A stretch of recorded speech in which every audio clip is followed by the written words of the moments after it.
अम, हमारे साथ अब हम बात कर रहे हैं नेटो को लेके। नेटो पे जो है बहुत सारी चीज़ें जो है वहाँ से बार-बार आ रही है और हमारे साथ है विदेश मंत्रालय अमेरिका की हिंदू और उर्दू प्रवक्ता मार्गारेट। मार्गारेट, सबसे पहले तो आपका बहुत-बहुत स्वागत हमसे बात करने के लिए।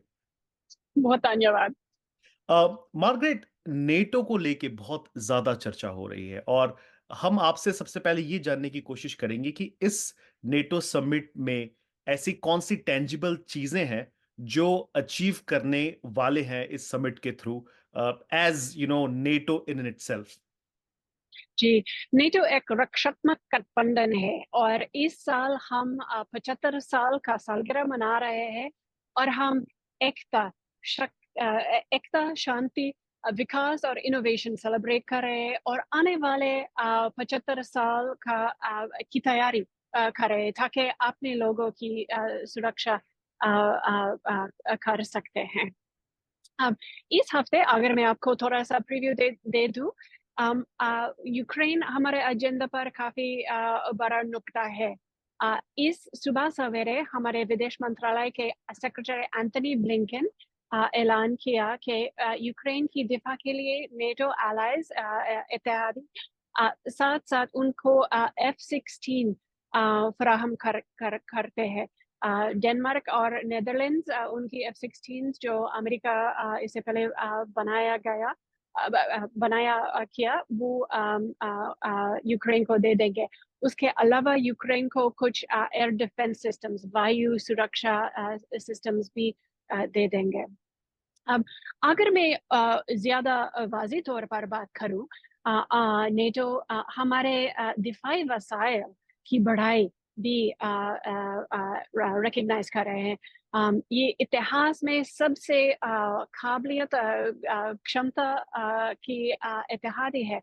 इसलिए कि अगर हम 2014 देखें, हमारे इत्तेहादियों में वो सदस्य जो उनके सकल घरेलू उत्पादन जीडीपी का 2% तक सुरक्षित अखराजात कर रहे थे, वो सिर्फ 9 सदस्य थे। लेकिन आज हमारे 32 मेंबर्स में सॉरी 23 मेंबर्स में 32 उनके 2% लक्ष्य पूरा कर रहे हैं।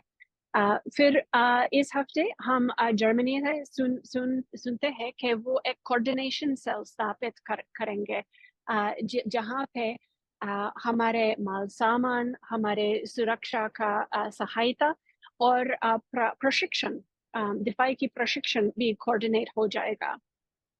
मार्गारेट, आपसे ये समझने की कोशिश करेंगे, आपने F-16 की बात की। अम कहीं न कहीं ये कहा जा रहा है कि ये जो वॉर है ये रुकना चाहिए। क्या आपको लगता है इस तरह का जब अगर स्टेप आता है कि F-16 जो है वो उपलब्ध कराए जाएँगे यूक्रेन को, भले ही अमेरिका ना कर रहा हो, अब मेरे नेटो के जो अलग मेंबर्स हैं वो कर रहे हो, तो आपको लगता नहीं कि जो वॉर है ये और एस्केलेट होगी? देखिए, रूस जो यूक्रेन पर हमला किया, वो बार-बार यूक्रेनी शहरी इंफ्रास्ट्रक्चर पर हमला कर रहे हैं। इसी हफ्ते ही हमने देखा कि वो एक बच्चों के अस्पताल पर हमला किया, और उस अस्पताल में ताल्लुक नहीं थे, उनके कोई सैनिक नहीं थे। और ये पहली बार नहीं है। ऐसा लगता है कि कोई पैटर्न है कि कोई इशारा, कोई सिग्नल, पैगाम दुनिया को दिखा रहे हैं, क्योंकि वो नेटो की शिखर सम्मेलन के उसी हफ्ते पर यही लक्ष्य कर किया। तो आप ये कह रही हैं कि इसी हफ्ते ये किया गया, क्या ये जानबूझ के किया गया, ऐसा आपको लगता है? हमारी तरफ से देखें तो ऐसा लगता है, ओह! ओके, क्योंकि तो आप बहुत बड़ी बात कह रही ये है मार्गारेट। आप कह रही है क्योंकि नेटो इस हफ्ते था इसलिए रशिया ने इतना बड़ा अटैक किया, वो भी चिल्ड्रन्स हॉस्पिटल पे। आपको लगता है ये रिलेटेड है? ऐसा लगता है, क्योंकि ये पहली बार नहीं है कि रूस यूक्रेन के सिविलियन इंफ्रास्ट्रक्चर पर करते हैं। और हम इसलिए समझते हैं कि यूक्रेन की हिफाजत के लिए, उनकी सुरक्षा के लिए वो एयर डिफेंसेस की ज़रूरत है, क्योंकि रूस बार-बार उनके ईरान से बने हुए ड्रोन्स इस्तेमाल करते हैं, वो शुमाली कोरिया से बने हुए मिसाइल्स इस्तेमाल करके यूक्रेन के सिविलियन इंफ्रास्ट्रक्चर पर अटैक करते हैं। और ये तो ना सिर्फ इलाकाई का मसला है, लेकिन वैश्विक मंदी पर भी असर पड़ते हैं। जब हम देखते हैं कि रूस यूक्रेन के अनाज के एक्सपोर्ट इंफ्रास्ट्रक्चर पर हमला करते हैं, तो महंगाई दिखाई जाती है अनाज की मंडी में। सो हम समझते हैं कि यूक्रेन के लिए एयर डिफेंसेस काफ़ी ज़रूरी है। ओके। मार्gaरेट, प्रधानमंत्री मोदी जो हैं, वो रशिया में थे। हमने इस पे स्टेट डिपार्टमेंट की टिप्पणी भी सुनी। मैं आपसे जानने की कोशिश करूँगा कि प्रधानमंत्री मोदी ने ये कहा साफ तौर पे, व्लादिमीर पुतिन को कहा कि ये जो है ये वॉर रुकनी चाहिए और वॉर से जो है किसी चीज़ का सॉल्यूशन नहीं निकलता है। इसके बाद हमने कोई प्रतिक्रिया नहीं देखी स्टेट डिपार्टमेंट से। आप कैसे लेते हैं इस चीज़ को जब प्रधानमंत्री मोदी खुद पुतिन को जाके कहते हैं कि ये वॉर जो है वो रुकनी चाहिए और ये जो पहले भी वो कह चुके हैं कि ये अ, वॉर का युग नहीं है। हुँ। रूस के साथ संबंध जो है हमारे लिए उसके बारे में चिंता तो है, और अमेरिकी स्पोक्समैन मिलर उसके बारे में भी कुछ कमेंट्स भी दे दी। अम, हम किसी को भी कहते हैं कि रूस के साथ एहतियात से बात कीजिए। और अमेरिका इंडिया समेत हमारे सब सहयोगियों को कह रहे हैं कि यूक्रेन की टिकाऊ शांति के लिए रूस पर जोर दे कि वो अपने फौज यूक्रेन से बाहर निकले। ये जंग बहुत जल्दी खत्म हो सकता है। तो आप इसे कैसा देखते हैं? जब जब प्रधानमंत्री मोदी ने ये कहा, आप इसे समझते हैं कि एक पॉजिटिव स्टेप है कहीं न कहीं एक इतने बड़े लीडर का वहाँ जाना रशिया में और ये कहना व्लादिमीर पुतिन को कि देखिए, ये वॉर जो है शायद रुक जानी चाहिए, नहीं होनी चाहिए।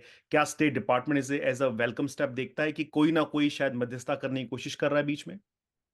हमारी उम्मीद है कि जिनका रूस के साथ रिश्ता है, वो यही वही रिश्ता इस्तेमाल करके रूस पर जोर दे कि वो यूक्रेन से अपने सैन्य बाहर निकले।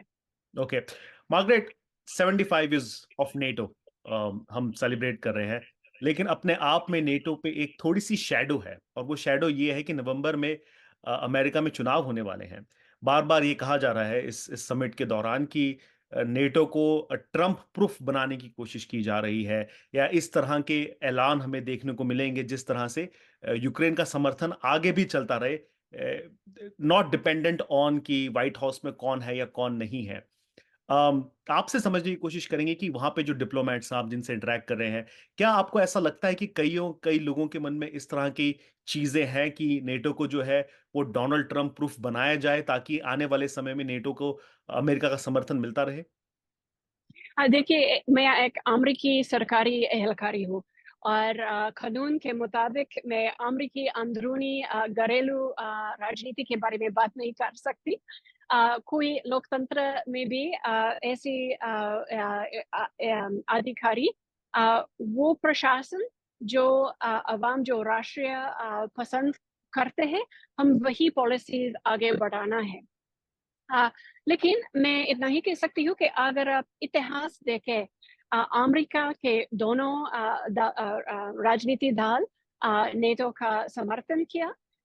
और हम ये भी कह सकते हैं कि हाल में ही जब वसाइल के बारे में चर्चा हो रहा था, हमने देखा कि अमेरिकी की नेटो के इत्तेहादी काफ़ी निवेश बढ़ा दिया।